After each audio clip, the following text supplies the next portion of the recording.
प्यार में धोखा खाए आशिक की हालत कुछ बिन पानी की मछली जैसी हो जाती है।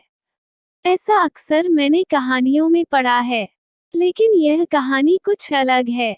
यह कहानी है एक ऐसे लड़के की जिसने एक लड़की से बेपनाह मोहब्बत की, लेकिन उसे बाद में मिला तो क्या, वही फरेब और धोखा। लेकिन यह लड़का थोड़ा मानसिक स्तर पर मजबूत था, इसलिए कुछ समय उदास रहने के बाद फिर से नॉर्मल हो गया। लेकिन साहब, वो कहावत तो आपने सुनी होगी, यह इश्क नहीं आसान। बस इतना समझ लीजिए कि आग का दरिया है और डूबकर जाना है। कुछ समय के बाद लड़के को एक बार फिर से एक लड़की से इश्क हो गया। इस बार वह एक लड़की के इश्क में इस कदर दीवाना हो गया कि उसे सिर्फ एक बार देखने के लिए घंटों उसके ट्यूशन वाले रास्ते में खड़ा रहता था। जब कभी वह लड़की गलती से भी उसे देखकर मुस्कुरा देती तो वह खुशी से झूम उठता। भला ऐसी कौन सी लड़की होगी जो इतनी मोहब्बत करने वाले लड़के से प्यार न करेगी। उस लड़की को भी उस लड़के से धीरे धीरे इश्क हो चला था, लेकिन इजहार करने की हिम्मत न कभी उस लड़के ने जुटाई और न कभी लड़की के कदम उसकी ओर बढ़े। काफी समय बीत जाने के बाद लड़के ने इजहार करने का फैसला किया। कुछ दोस्तों द्वारा दी हुई हिम्मत और लड़की को खो जाने के डर से उसने डरते डरते लड़की से अपने मन की बात कही। लड़की भी उसे मन ही मन चाहने लगी थी। वह भी उसके मासूम से नासमझ प्यार की दीवानी थी। लेकिन लड़की ने उस रोज उसको कुछ जवाब न देकर चुपचाप निकल गई।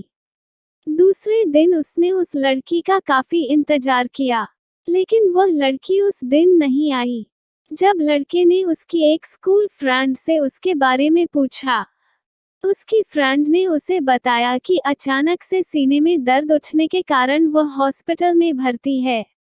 जब लड़के को इस बात का पता चला तो लड़का हड़बड़ाते हुए हॉस्पिटल पहुंचा, लेकिन तब तक वह लड़की अपनी आखिरी सांसें गिन रही थी।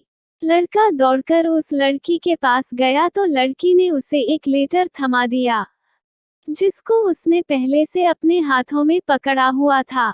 यह लेटर उसने कुछ चंद रातों पहले लिखा था।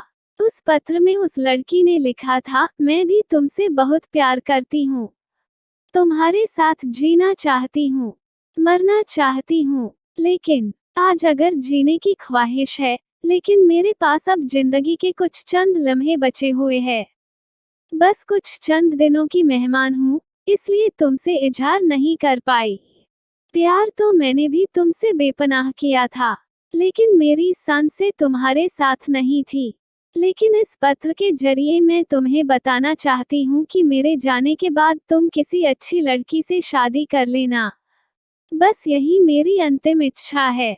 लड़की के इस लेटर को पढ़ने के बाद लड़का रोने लगा और पास में पड़ी हुई एक बेंच पर लड़खड़ाते हुए बैठ गया। उसे समझ नहीं आ रहा था कि वह क्या करे। वो अपनी किस्मत पर रोए या अपनी किस्मत पर हंसे। बस इतनी सी थी ये कहानी।